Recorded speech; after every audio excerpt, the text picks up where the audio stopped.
Assalamualaikum warahmatullahi wabarakatuh. Tidak ada istilah terlambat untuk tetap selalu belajar. Ikutilah channel Tulus Warsito dalam serial kuliah ringan 5 menit tentang paradoks global, tentang ironika hubungan internasional, tentang kontradiksi dalam hubungan masyarakat internasional. Tetaplah ikuti channel Tulus Warsito.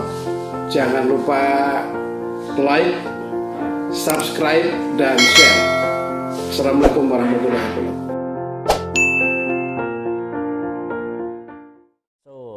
For me, we have to continuously engage all leaders in the Middle East, easing the tensions, pushing them to have a talk, including the talk between the Israel and the Palestine and other countries in the Middle East. So this is the Indonesian view of having a wise and a realistic solution for the Middle East.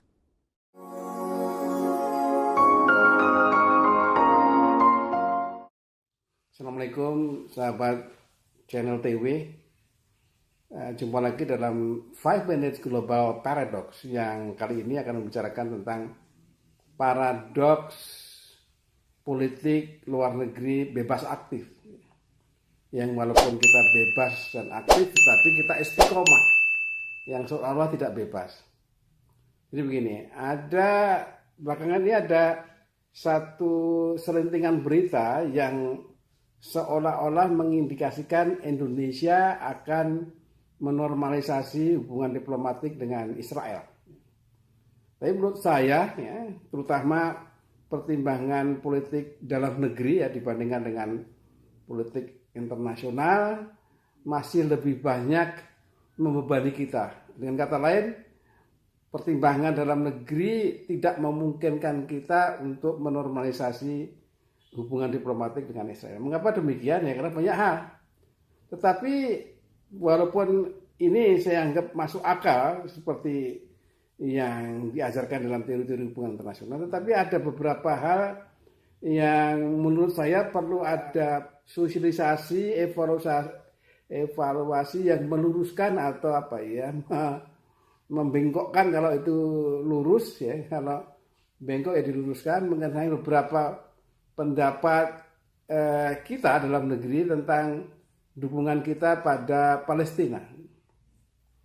Kalau orang bertanya mengapa kita selalu mendukung Palestina, sebagian mengatakan karena dulu katanya Palestina itu merupakan satu di antara 7 negara Islam katanya gitu yang mengakui kemerdekaan kita.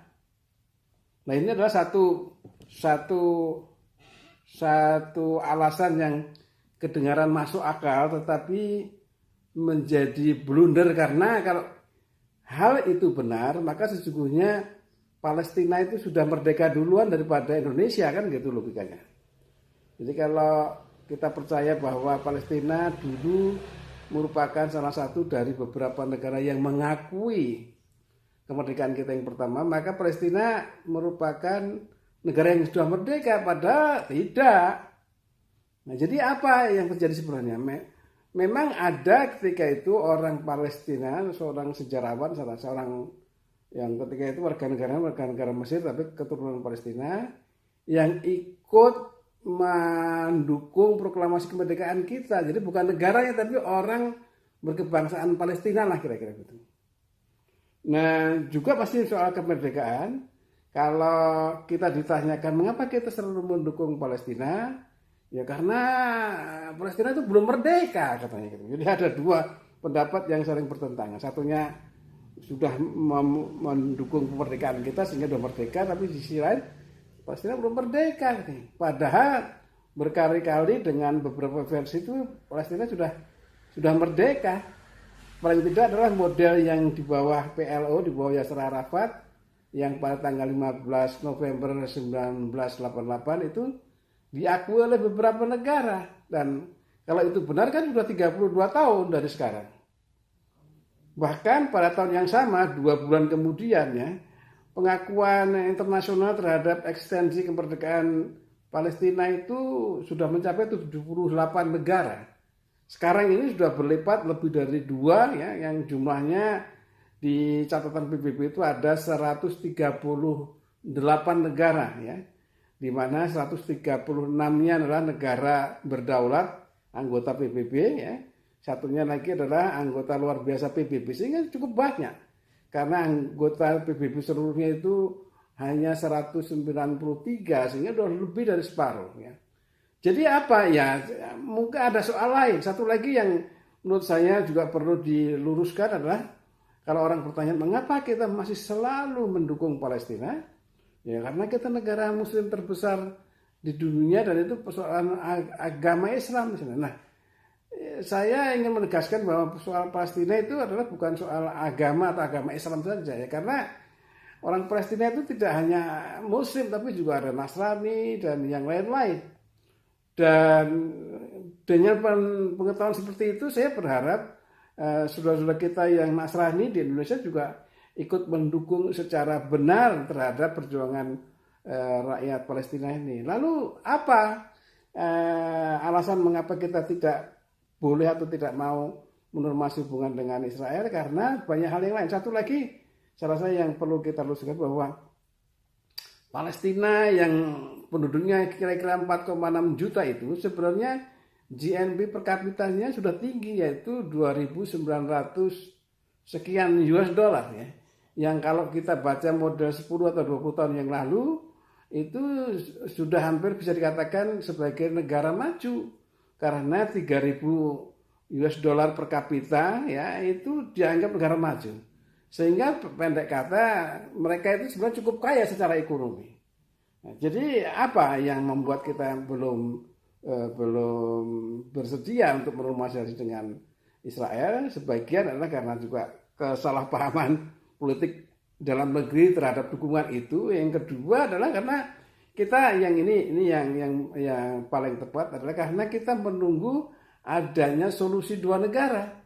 Kalau Israel sudah mengakui Palestina, begitu juga negara-negara besar yang lain mengakui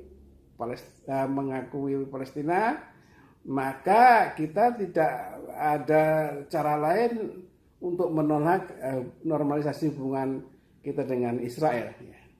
Saya rasa itu paradoksnya.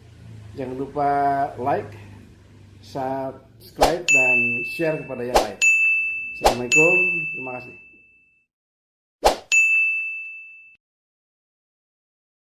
This outbreak is testing us in many ways.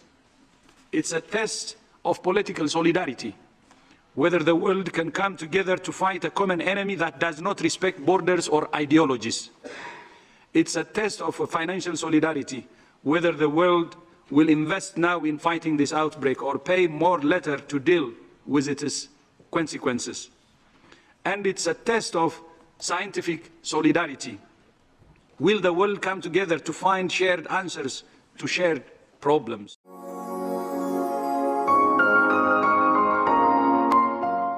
5 Minutes Global Paradox yang kali ini akan membicarakan tentang hubungan antara tertib dunia ya, dengan pandemi COVID-19.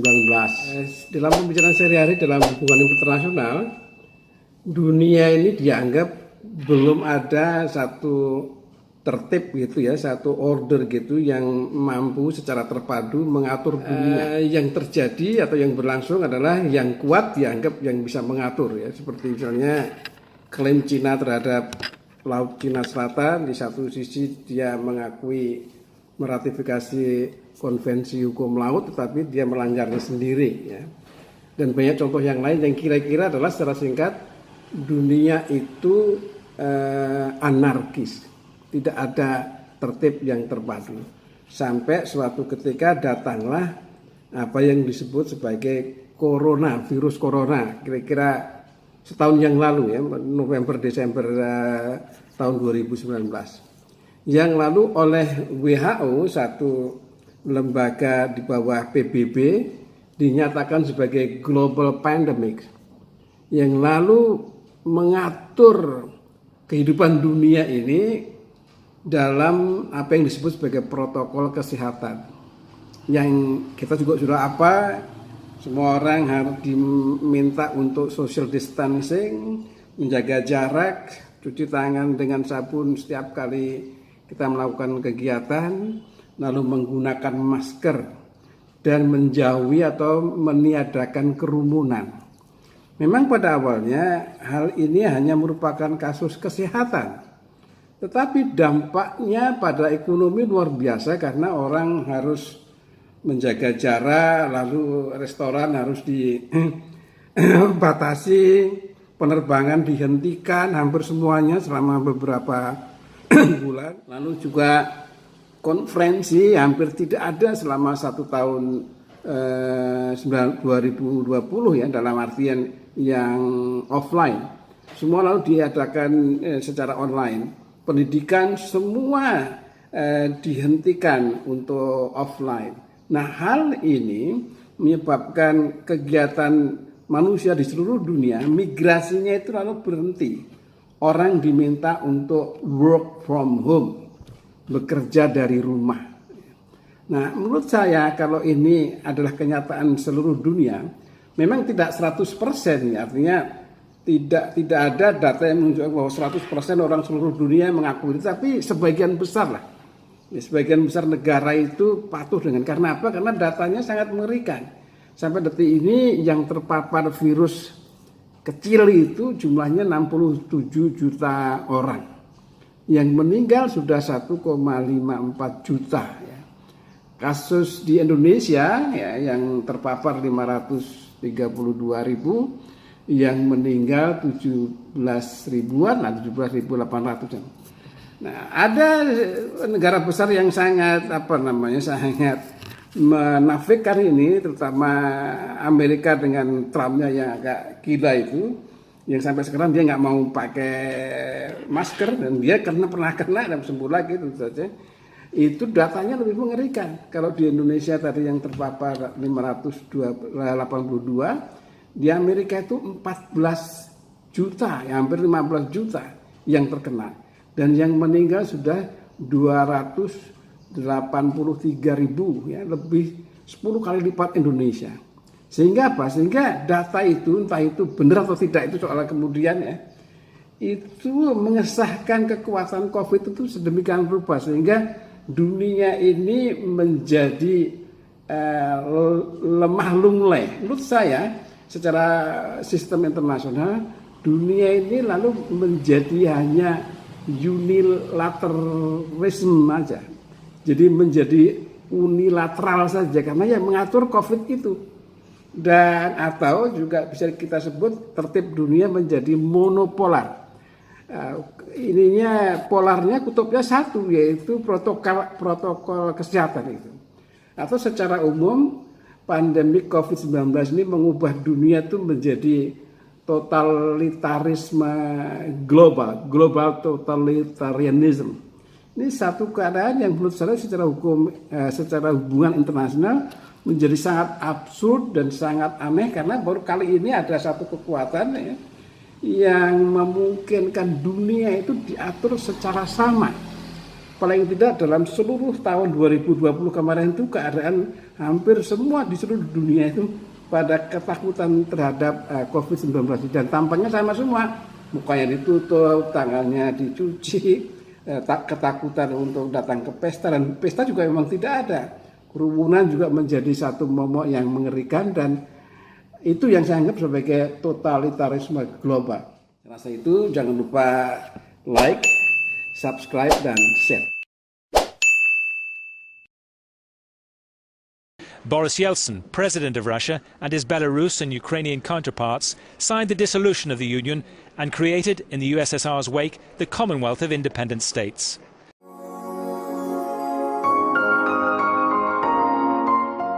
Kembali pada 5 Minute Global Paradox. Kali ini kita bicara tentang paradoks Uni Soviet.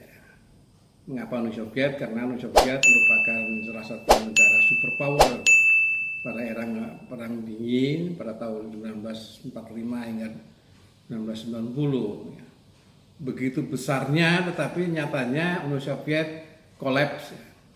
Nah, mengapa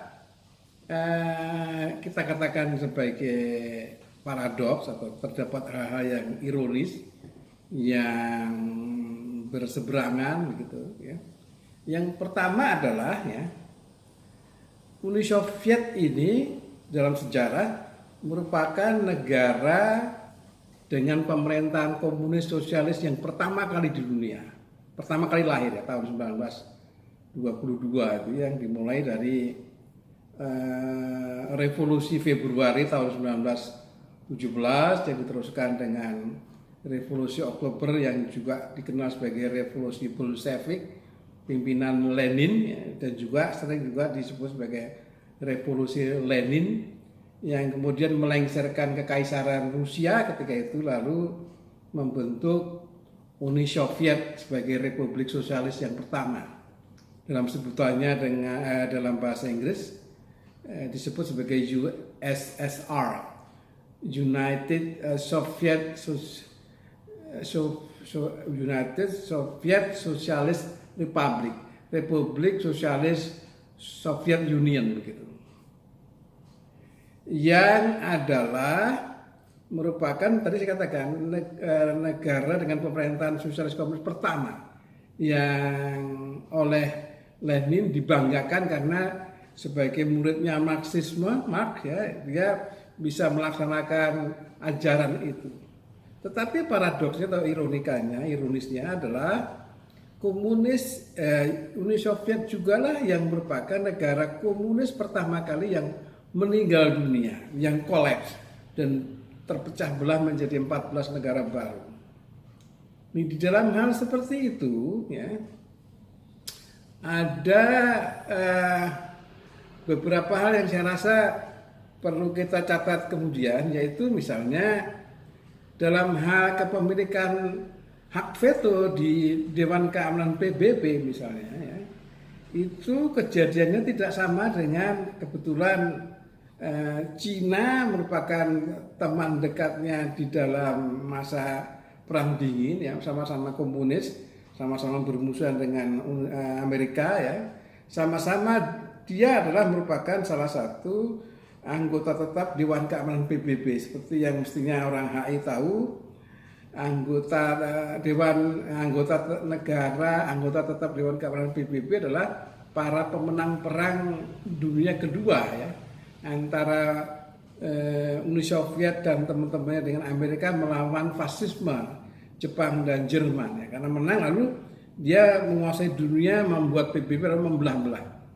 Nah, mereka ini 5 negara yaitu Cina, Uni Soviet, Inggris, Prancis, dan Amerika itu merupakan negara besar yang memiliki hak veto di Dewan Keamanan PBB.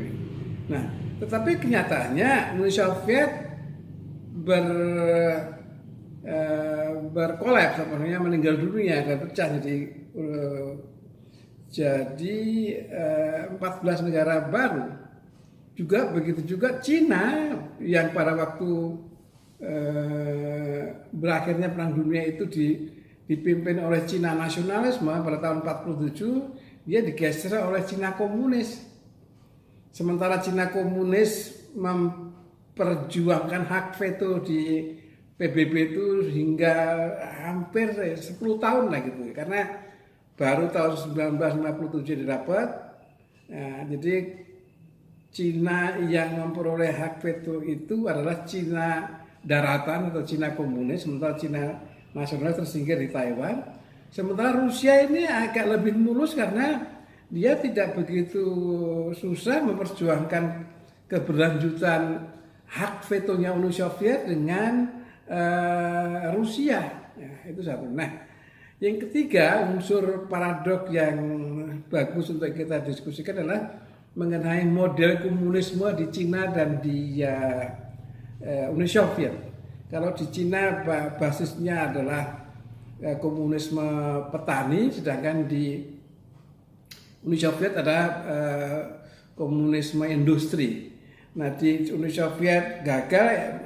Sekarang komunisme Cina masih bertahan karena menggabungkan antara komunisme dengan kapitalisme.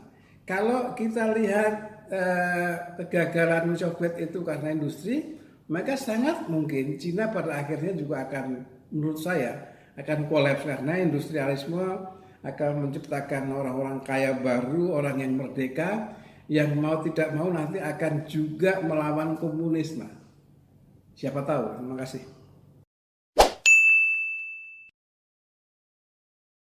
NSA and the intelligence community in general is focused on getting intelligence wherever it can by any means possible that it believes on the grounds of sort of a self-certification that they serve the national interest. Originally we saw that.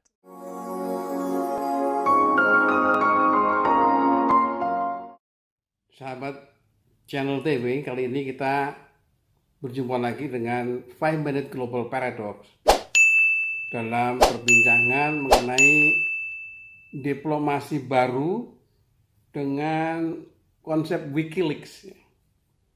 Singkat cerita, di dalam masyarakat hubungan internasional itu dikenali dua jenis diplomasi yang paling klasik ya. Yang pertama adalah diplomasi lama, sifatnya tertutup, sangat terbatas, yang berpartisipasi dan sangat rahasia.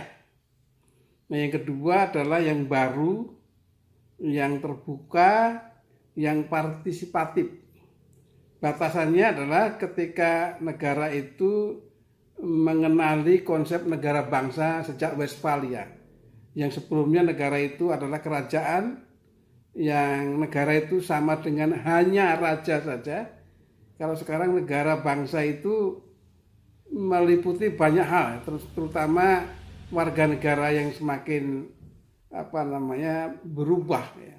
Singkat cerita, ya, diplomasi baru ini memungkinkan setiap orang menjadi pelaku diplomasi atau setiap orang bisa melakukan menjadi diplomat begitu.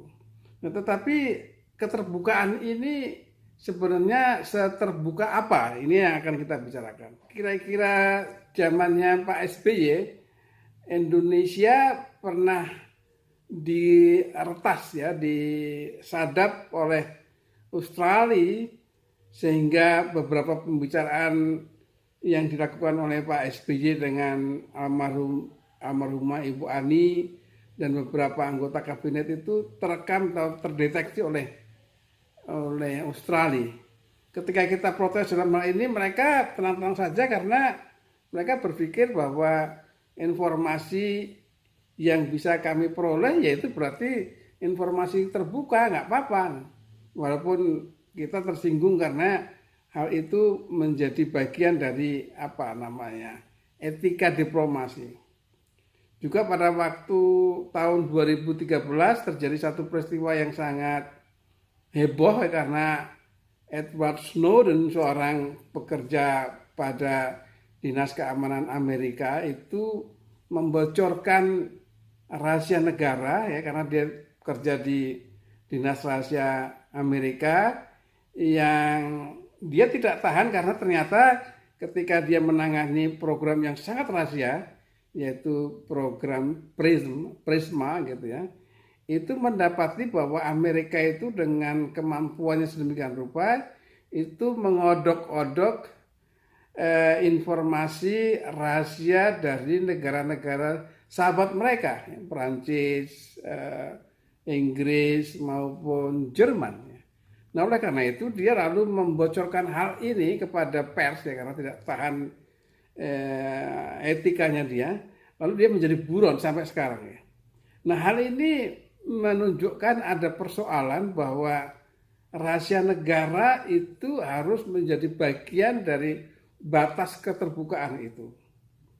Tetapi sejak tahun 2006 ya, tepatnya tanggal 4 Oktober 2006, ini ada situs internet yang namanya Wikileaks, yang mereka lakukan adalah mempublikasikan dokumen rahasia negara maupun rahasia perusahaan kepada siapa saja. Karena prinsip mereka adalah informasi yang mereka dapati berarti informasi yang terbuka. Dengan kata lain, kalau ada informasi yang tidak mau dipublikasi ya diumpetin lah gitu. Jangan disalahkan orang yang mempublikasikan karena dia tahu. Nah, yang kita pertanyakan sekarang adalah apakah keadaan ini, keadaan diplomasi terbuka dan sangat partisipatif itu memungkinkan atau mengizinkan adanya WikiLeaks ini atau tidak? Menurut saya kalau tidak, lalu bagaimana juga? Karena apa? Karena tidak mungkin kita melarang mereka, ya. Tapi sementara kita juga tidak mungkin membiarkan kita telanjang bulat. Menurut saya, ya, seterbuka apapun diplomasi itu harus dimodernisasi karena demokrasi atau karena teknologi informasi yang sedemikian rupa, tetap akan menghasilkan sejumlah residu atau sejumlah sisa informasi yang tidak mungkin bisa diaduk oleh orang lain.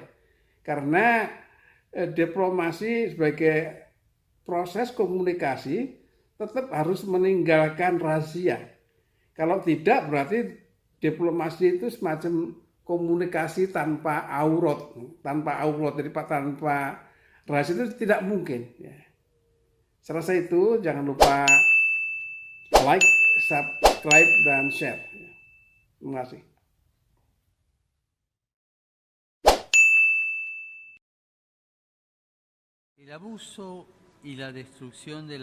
The misuse and destruction of the environment are also accompanied by a relentless process of exclusion.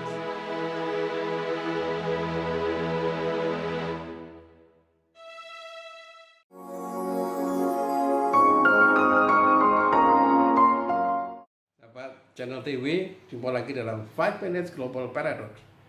Kali ini kita bincang tentang kecuali Vatikan. Ada beberapa ironika, beberapa keistimewaan di Vatikan dalam kaitannya dengan hubungan internasional. Mestinya kita ketahui bersama bahwa dalam hubungan internasional, pendekatan yang paling klasik, realis adalah bahwa aktor utama dalam hubungan internasional itu adalah negara bangsa. Bukan negara saja, tapi negara bangsa. Nah, seperti yang diamanahkan oleh Perjanjian Westphalia 1648. Nah, kalau kita lihat dari konsep itu, nanti kita akan menemukan beberapa keanehan dan keistimewaan Vatikan. Marilah kita lihat dari dua ukuran berikut ini. Yang pertama adalah konsep negara bangsa Westphalia. Yang kedua adalah konsep hak-hak istimewa negara bangsa. Yang pertama tentang konsep negara bangsa Westphalia. Negara bangsa itu selalu terdiri dari pemerintahan yang sah, lalu ada wilayah yang jelas luasnya, lokasinya begitu, dan ada warga negara yang berdaulat terhadap lokasi dan pemerintahan itu. Kalau kita lihat itu, ya, apakah Vatikan punya pemerintahan? Punya. Ya. Dia di Vatikan ada dua hierarki tata kelola.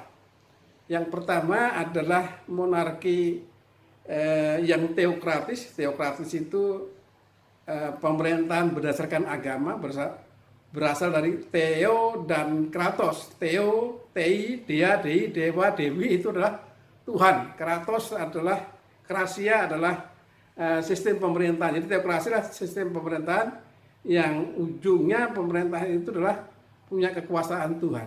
Nah, dalam konteks itu kadang-kadang disebut juga sebagai tahta suci. Secara resmi pemerintah Indonesia menyebutnya sebagai tahta suci atau Sancta Sedes. Kadang-kadang juga disebut sebagai papal system karena yang menguasai itu para papal. Dari kata papa, papa adalah father, bapak, romo-romo gitu. Nah, dalam konteks seperti itu, ketuanya atau pimpinannya adalah seorang paus yang kali ini dipimpin oleh Paus Fransiskus. Yang kedua adalah monarki yang sekuler begitu, yang diketuai oleh seorang presiden. Kali ini presidennya adalah Giuseppe Bertelo. Terlepas keanehan apapun dalam pemerintahan Vatikan, yang penting Vatikan ada pemerintahannya. Kemudian kita lihat wilayahnya, apakah dia punya wilayah? Ada. Jadi wilayah teritorinya Vatikan adalah sejumlah wilayah kecil di dalam kota Roma di negara Italia yang luasnya kira-kira hanya 44 hektar atau 0,44 km persegi. Yang itu sangat lebih kecil daripada Kadipaten Pakualam di Jogja ya. Pakualam itu punya wilayah kira-kira 15 sampai 20 kalinya Vatikan. Dan seluruhnya itu dikelilingi oleh pagar tembok yang hanya kalau dihitung hanya 3,2 km. Artinya paling sedikit sekali, kecil sekali. Tetapi yang penting ada dia, dan dia merupakan urutan negara terkecil di dunia ke-251, kecil sekali ada. Nah, yang ketiga adalah warga negara. Apakah di Vatikan punya warga negara? Ya ada. Warga negara yang teokratis itu hanya kira-kira 843 orang atau jiwa gitu, yang semuanya adalah para biarawan dan biarawati. Ya, dengan demikian dia merupakan satu negara dengan tingkat kelahiran yang aneh sekali, karena tingkat kelahirannya adalah 0 secara teokratis ya. Sedangkan secara yang sekuler itu adalah merupakan negara yang warga negaranya para penganut agama Katolik Roma di seluruh dunia yang jumlahnya kira-kira 1,2 miliar. Jadi ya itulah Vatikan. Kemudian kita lihat dari segi hak istimewa negara bangsa, yaitu moneter, militer, dan konsuler. Secara moneter, ya, dia boleh membuat uang sendiri. Walaupun dia ikut di Uni Eropa, dia punya euro model Vatikan. Kemudian militer, walaupun dia ikut di Uni Eropa, dia punya tentara sendiri, namanya adalah Garda Swiss, yang terdiri hanya 134 orang, dan orang ini bukan warga negara dia, melainkan adalah orang Swiss yang disewa. Ya, semuanya beragama Katolik, tetapi orang Swiss, warga negara Swiss. Kemudian polisinya yang namanya adalah Corps de la Gendarmeria, itu adalah juga sewaan gitu. Jumlahnya hanya 130 orang, dan kadang-kadang disebut sebagai vigilanza. Vigilanza itu dalam bahasa Inggris, vigilant itu adalah tentara bayaran. Ada, tapi sedikit kok. Nah, kemudian secara konsuler, dia mempunyai paspor sendiri, paspor Vatikan, walaupun di dalamnya Italia, di dalamnya Roma, dan dia punya kedutaan besar sendiri. Oleh karena itu, bagi Italia menjadi satu paradoks bahwa di Italia dia harus mengirimkan duta besar Italia di Vatikan, di Roma. Begitu juga Indonesia. Walaupun kita punya masyarakat yang beragama Katolik, tapi kita harus menerima perwakilan dia di sini. Kita pun harus mengirim duta besar kita di Vatikan sana. Inilah satu ironika yang saya rasa perlu kita catat. Jangan lupa subscribe, comment, dan like. Assalamualaikum.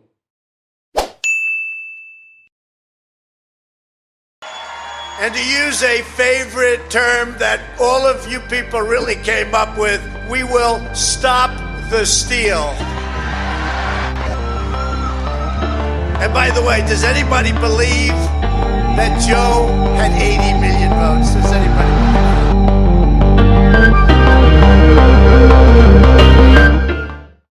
Assalamualaikum, jumpa lagi dengan 5 Minute Global Paradox. Kali ini kita akan berbincang sedikit tentang kudeta di Washington.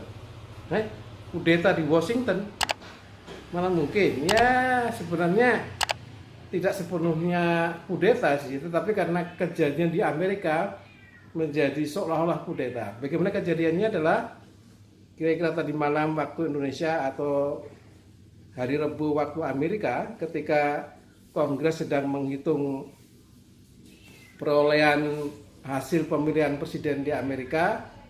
Ketika itu sejumlah pendukung Trump atau Trumpers itu berduyun-duyun datang memprotes hasil penghitungan itu. Sebenarnya belum ada hasilnya, sedang proses begitu ya, dan menuntut kemenangan bagi Trump karena menurut mereka pemilu itu adalah pemilu yang curang, kira-kira seperti itu. Nah, hal ini menjadi sangat menarik karena kejadiannya di Amerika yang mereka selalu mengklaim sebagai negara yang paling demokrat, yang paling terbuka dalam hasil kemenangan pemilihan presiden. Jadi apa ya? Jadi aneh gitu. Karena apa? Karena halnya tidak biasa. Biasanya terjadi pemilihan presiden itu hasil prosesnya tidak lama, kemudian kalau dihitung secara sedemikian rupa ada yang menang, ada yang kalah, maka yang kalah menyalami yang menang dan selesai, dan berkali-kali itu. Tapi kali ini ketika Trump kalah, ya, mereka sedemikian rupa tidak mengakui kekalahan itu dan menganggap itu adalah curang, sehingga mereka memprotes sedemikian rupa. Nah, sayangnya protesnya dengan agak kekerasan karena menerobos sidang perhitungan dan terpaksa memakan satu korban wanita yang tertembak dan tewas, dan ini terjadi di kubu mereka karena menurut berita wanita ini melompat pagar sedemikian rupa lalu ada yang menembak, yang nggak tahu menembak siapa, belum ada. Nah, hal ini menjadi aneh karena sekali lagi terjadinya di Amerika.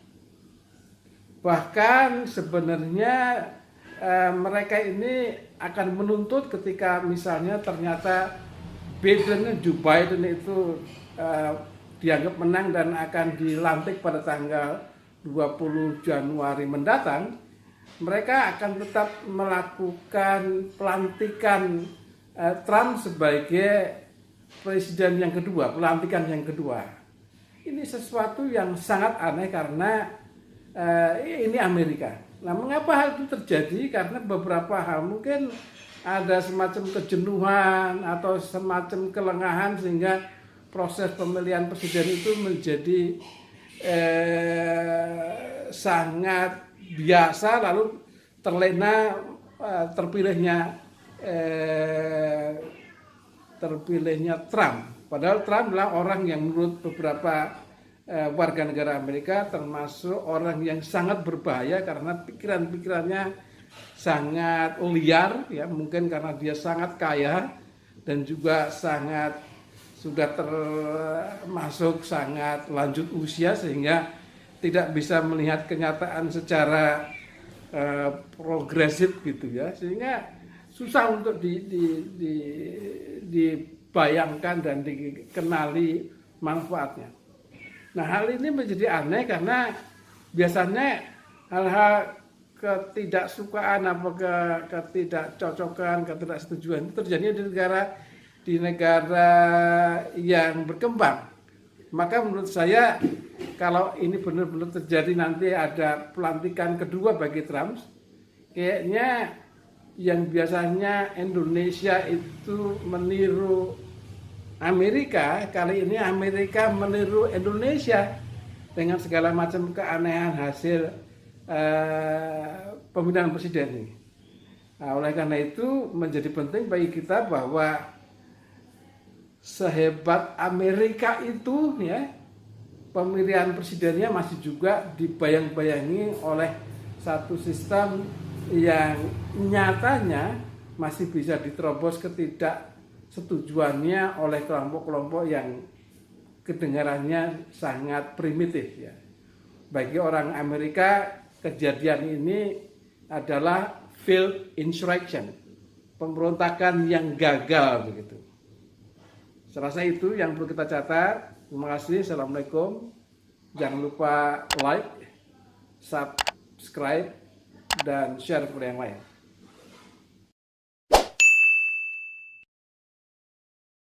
North Korea has nukes. Japan has a problem with that. I mean, they have a big problem with it. Maybe they would, in fact, be better off if they defend themselves from North Korea. Maybe we would be better off, including with nukes, yes.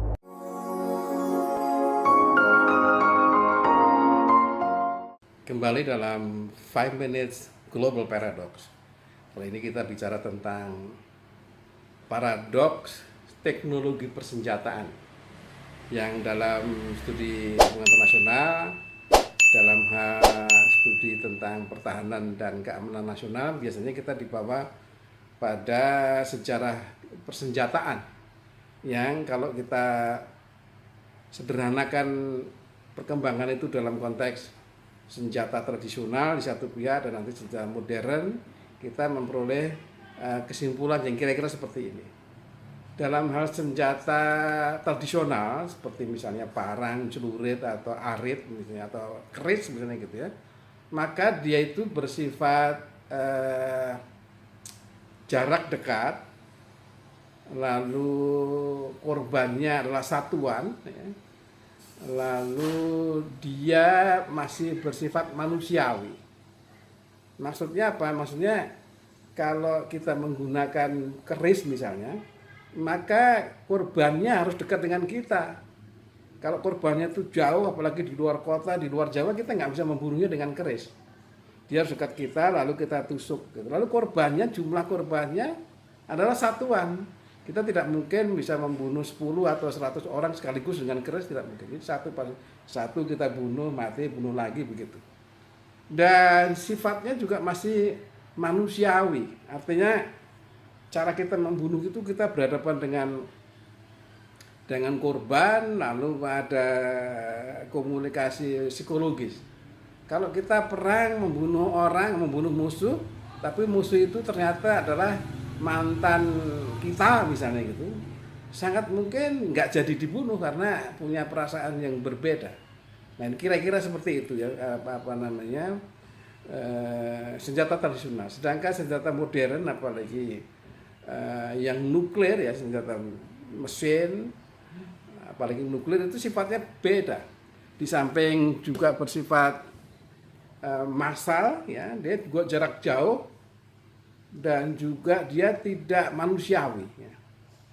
Tidak mungkin misalnya kalau Jogja, Keraton Jogja perang melawan kerajaan Malaysia misalnya, dari Jogja kita kirimkan misil jarak jauh jeblukin Kuala Lumpur misalnya, tidak mungkin senjata itu bisa mengumumkan halo saudara-saudara TKI dari Gunung Kidul atau dari Bantul minggir dulu saya akan jeblok, tidak ya, langsung jeblok aja di sana. Apakah ada orang Jogja juga ya mati semua. Tidak hanya manusia yang dari Jogja tapi juga binatang-binatang, juga pohon-pohon rusak semua. Jadi sangat tidak manusiawi. Nah, dalam perbedaan seperti itu nanti kalau kita lihat dalam strategi umum perang menjadi berbeda. Pada perhitungan tradisional awalnya konvensional, kalau kita membandingkan dua negara yang sedang berantem itu biasanya kemungkinan kemenangannya bersifat kuantitatif. Misalnya begini, kita bandingkan antara negara A dengan negara B. Dalam hal jumlah personil misalnya itu. Kalau jumlah personilnya itu A adalah 100.000, B 200.000. Maka dia yang akan menang adalah yang B karena lebih banyak. Misalnya yang lain, jumlah tank, kalau negara A jumlahnya 1.000, sementara jumlah negara B 1.500, maka B lah yang dimungkinkan menang. Begitu juga dalam hal jumlah kapal perang misalnya, kalau negara A 200, sementara negara B punya 300, maka B lah yang mungkin menang. Begitu juga di dalam hal jet tempur misalnya. Negara A punya 200 jet tempur, sementara negara B 250.000, ya B juga yang menang. Nah yang terakhir permisalan ini kalau kita bandingkan kepemilikan kapal selam. Kalau kapal selam negara A itu 40, negara B 50, maka yang menang adalah B.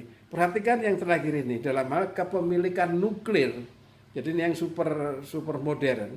Kalau di negara A itu punya 1 nuklir, sedangkan negara B itu 10 nuklir, maka dalam konteks seperti itu A itu sama dengan B. A itu mempunyai kesempatan yang sama menang kalahnya. Bahkan ini mengubah satu teori strategis militer yang dulu perang itu dianggap sebagai permainan berjumlah 0 atau zero sum game, di mana selalu ada yang menang, kita kasih poin plus 1, dan ada yang kalah 1. Plus 1 minus 1 sama dengan 0. Nah sekarang ini dengan nuklir ya terutama, zero sum game itu berubah menjadi all zero game. Masih jumlahnya 0 ya, tetapi 0-nya itu bukan plus 1 minus 1, melainkan 0 sama dengan 0 plus 0. Ya, karena semua akan hancur. Dengan nuklir itu sifatnya eksistensial. Satu saja ada di pihak lawan, maka kita dimungkinkan hancur juga walaupun kita punya 10. Jadi perubahan yang sangat menarik adalah zero sum game itu bersifat plus 1 minus 1. Kalau zero sum game yang baru itu adalah 0 plus 0. Saya rasa itu poin yang perlu dicatat. Sekian.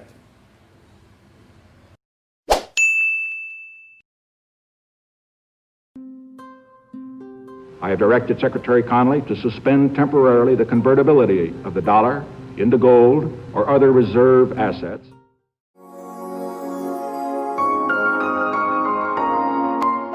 Kembali ke 5 Minutes Global Paradox.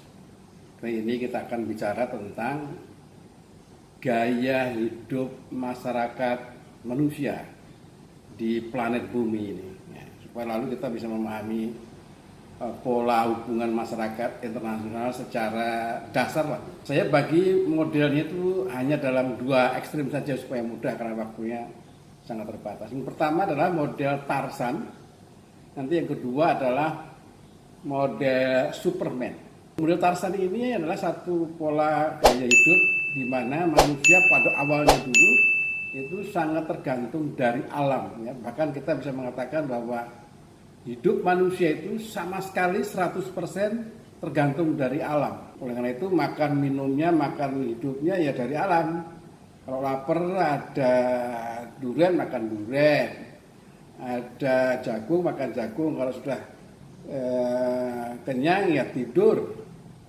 Nanti tidur, bangun lagi, lapar lagi, makan lagi, cari apa adanya. Setelah kenyang tidur lagi, bangun, kalau kita sial kita malah dimakan binatang lain ya. Jadi pendek kata Tarzan adalah satu pola kehidupan di mana 100% manusia itu tergantung dari alam. Sampai suatu ketika alam tidak lagi bisa mendukung pola kehidupan masyarakat itu karena masyarakat manusianya bertambah banyak, beranak pinak, sementara alamnya belum dibangun. Jadi lama-kelamaan terjadi kelangkaan. Karena kelangkaan itu lalu ada ide masyarakat yang berikutnya, modelnya itu adalah masyarakat pertanian. Manusia mencoba merekayasa alam dengan bercocok tanam, dengan beternak. Daripada kita menunggu musim durian ya kita tanam aja durian. Daripada kita nunggu musim jagung, kita tanam jagung, kira-kira begitu. Sampai suatu ketika, manusia itu menghasilkan sesuatu yang berlebih dari apa yang diperlukan. Misalnya saya sebagai Tarzan, istri saya 1, anak saya 1, Bu Tarzan dan anak Tarzan, bertiga ini di dalam keluarga hanya memerlukan 10 kg kentang misalnya gitu. Tetapi saya menghasilkan atau kami menghasilkan 30 kg sehingga ada sisa 20 kg 1 bulan menurut saya. Nah ini bagaimana? Ya dibuang saja atau disimpan saja, atau seorang buang simpan ini memerlukan waktu yang sangat lama sampai akhirnya ada ide untuk menukarkan kelebihan hasil ini. Nah, upaya menukarkan ini nanti yang menginisiasi adanya pasar untuk bertukar barang. Pada sejarahnya pasar yang pertama itu ada sejumlah orang tetapi hanya membawa satu jenis barang saja. Semua orang membawa kentang saja misalnya gitu. Lalu apa yang terjadi? Ya nggak terjadi apa-apa karena patat-pelotot nggak tertukar karena semua orang bawa kentang. Itu artinya pasar memerlukan komplementaritas. Pasar memerlukan berbagai banyak barang supaya bisa tertukarkan. Nah setelah pasar kedua atau pasar berikutnya dipenuhi oleh berbagai barang, lalu ada masalah kemudian karena seorang yang membawa sekeranjang kentang, apakah bisa ditukarkan dengan misalnya 2 ekor kambing misalnya, itu masalah. Apakah orang yang membawa sekeranjang pete bisa ditukarkan dengan 1 keranjang ubi misalnya. Artinya pasar memerlukan sistem standar nilai yang nanti pada saatnya itu memunculkan budaya uang sebagai alat untuk membayar. Uang inilah yang nanti akan mengilhami masyarakat industri karena seseorang tidak lagi memerlukan misalnya mengharuskan orang yang pengen bakar jagung tidak harus menanam jagung sendiri, tetapi cukup mempunyai uang lalu beli bakar jagung. Dengan kata lain, uang itu menyederhanakan pola interaksi manusia secara sedemikian rupa. Nah, sampai pada suatu ketika hal ini, uang ini menimbulkan keinginan untuk berproduksi secara banyak, secara massal. Nah, di sisi inilah lalu muncul ide untuk Superman, di mana uang tidak lagi hanya sebagai alat tukar, tapi juga menjadi komoditas itu sendiri. Sekarang kita pada era di mana uang tidak lagi uang kertas atau tidak lagi hanya uang logam, melainkan juga uang digital. Kita berada pada era cryptocurrency, pada sistem keuangan yang adanya di cloud, di awan sana. Yang mana kalau dulunya uang itu menjadi otoritas utama negara, sekarang tidak lagi. Bahkan cryptocurrency itu di banyak negara bahkan ditolak, tetapi nyatanya jalan. Di satu sisi kita disimpulkan bahwa manusia zaman dulu sangat tergantung dari alam. Di sisi lain menunjukkan bahwa manusia itu sekarang sangat tergantung pada uang. Apa boleh buat? Sekian. Terima kasih.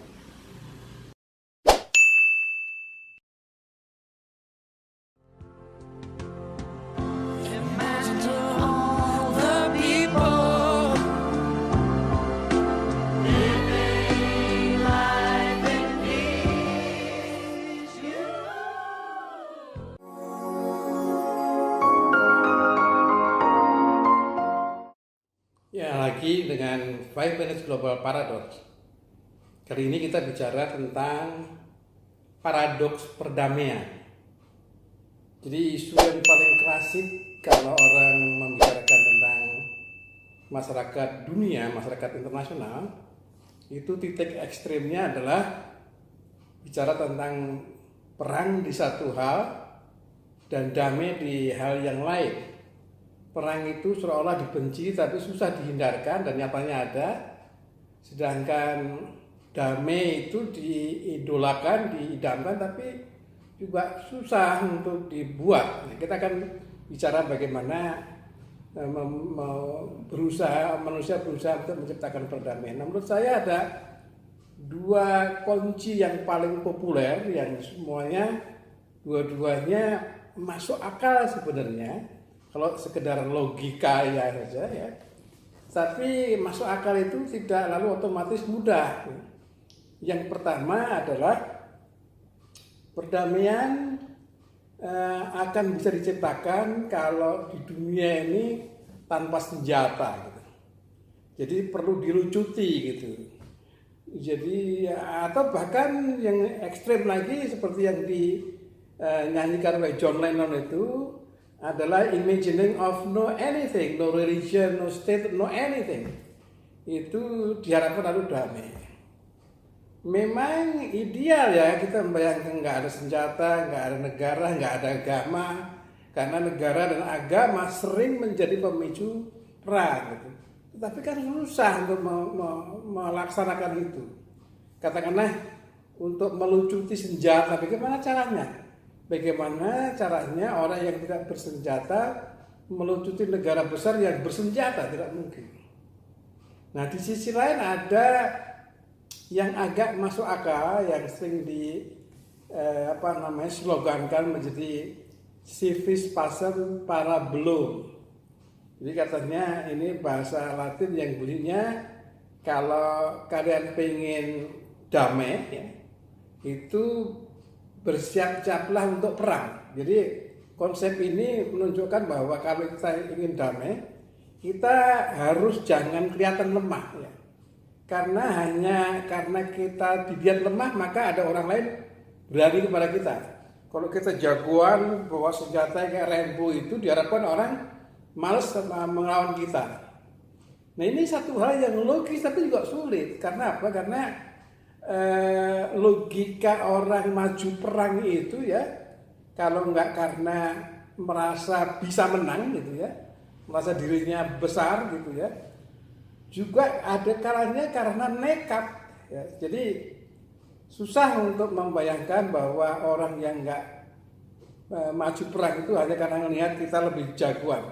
Karena dia bisa melihat, aku lebih jagoan lagi walaupun dengan cara lain. Kalau Rambo pakai senjata mesin otomatis, kita pakai santet aja misalnya, itu lalu perang juga. Gitu ya. Nah yang saya katakan kemudian adalah bahwa kita tidak bisa mengatakan dua titik ekstrim ya, melainkan dua konsep penciptaan perdamaian itu walaupun sama-sama masuk akal tetapi sulit dilaksanakan. Nah kenyataannya yang kedua yang siklus pasem parabellum itu menciptakan atau mengakibatkan munculnya industri senjata, sehingga orang-orang negara-negara dunia ini berlomba sedemikian rupa untuk melengkapi diri supaya pada saatnya negara lain itu akan segan dengan dia. Nah ini makin lama makin penuh senjata. Tidak hanya jumlahnya juga jenisnya makin canggih. Sekarang kita sudah pada era nuklir sehingga sesungguhnya perkembangan industri militer itu sudah memasuki kompleksitas. Di satu sisi ingin lengkapi siklus pasem parabellum tadi itu dengan menyiapkan diri supaya orang takut, tetapi ketakutan itu kekhawatiran untuk diserang tadi justru memungkinkan atau memunculkan munculnya kemungkinan perang baru. Ya apa boleh buat, kita sebagai masyarakat dunia ini tidak bisa lepas dari kekhawatiran di kedua model tadi. Apakah membayangkan seperti John Lennon yang tanpa negara, tanpa senjata, juga tanpa agama, atau ya sudah lengkapin saja persenjataan dengan segala macam kerakusan memiliki ini. Saya rasa itu. Assalamualaikum. This outbreak is testing us in many ways. It's a test of political solidarity, whether the world can come together to fight a common enemy that does not respect borders or ideologies. It's a test of financial solidarity, whether the world will invest now in fighting this outbreak or pay more later to deal with its consequences. And it's a test of scientific solidarity. Will the world come together to find shared answers to shared problems?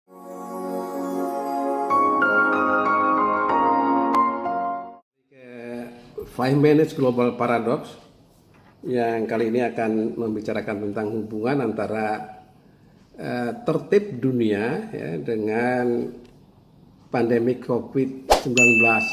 Dalam pembicaraan sehari-hari dalam hubungan internasional, dunia ini dianggap belum ada satu tertib gitu ya, satu order gitu yang mampu secara terpadu mengatur dunia. Yang terjadi atau yang berlangsung adalah yang kuat dianggap yang bisa mengatur ya, seperti misalnya klaim Cina terhadap Laut Cina Selatan. Di satu sisi dia mengakui meratifikasi konvensi hukum laut, tetapi dia melanggarnya sendiri ya.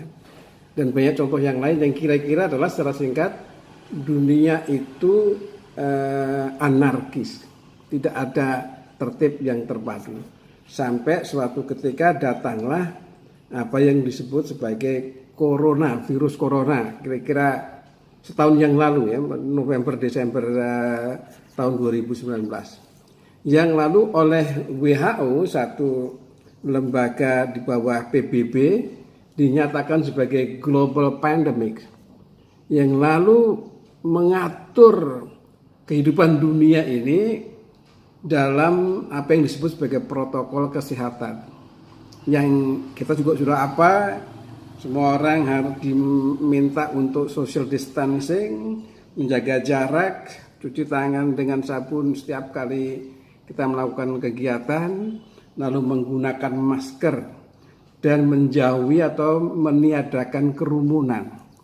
Memang pada awalnya hal ini hanya merupakan kasus kesehatan, tetapi dampaknya pada ekonomi luar biasa karena orang harus menjaga jarak, lalu restoran harus dibatasi, penerbangan dihentikan hampir semuanya selama beberapa bulan. Lalu juga konferensi hampir tidak ada selama 1 tahun 2020 ya, dalam artian yang offline.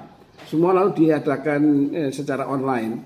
Pendidikan semua dihentikan untuk offline. Nah, hal ini menyebabkan kegiatan manusia di seluruh dunia, migrasinya itu lalu berhenti.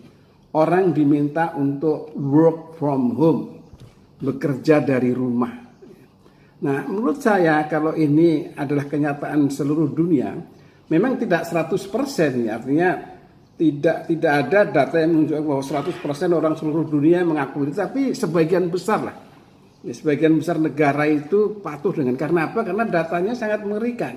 Sampai detik ini yang terpapar virus kecil itu jumlahnya 67 juta orang. Yang meninggal sudah 1,54 juta. Ya. Kasus di Indonesia ya, yang terpapar 532 ribu, yang meninggal 17 ribuan, 17.800.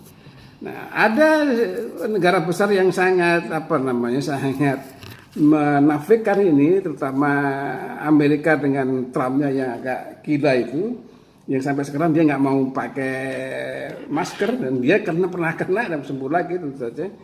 Itu datanya lebih mengerikan. Kalau di Indonesia tadi yang terpapar 582, di Amerika itu 14 juta, ya hampir 15 juta yang terkena, dan yang meninggal sudah 283 ribu, ya, lebih 10 kali lipat Indonesia.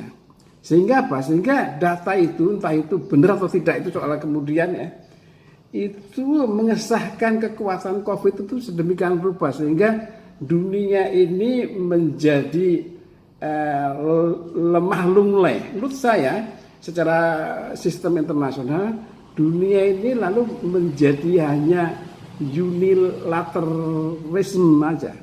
Jadi menjadi unilateral saja karena yang mengatur COVID itu.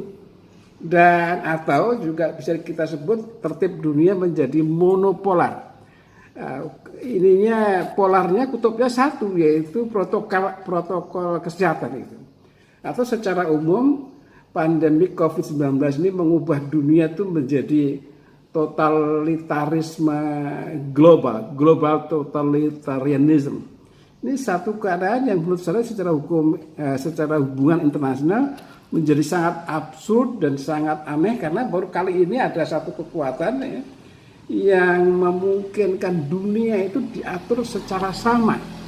Paling tidak dalam seluruh tahun 2020 kemarin itu keadaan hampir semua di seluruh dunia itu pada ketakutan terhadap COVID-19, dan tampaknya sama semua, mukanya ditutup, tangannya dicuci, ketakutan untuk datang ke pesta, dan pesta juga memang tidak ada. Kerumunan juga menjadi satu momok yang mengerikan, dan itu yang saya anggap sebagai totalitarisme global. Rasa itu jangan lupa like, subscribe, dan share.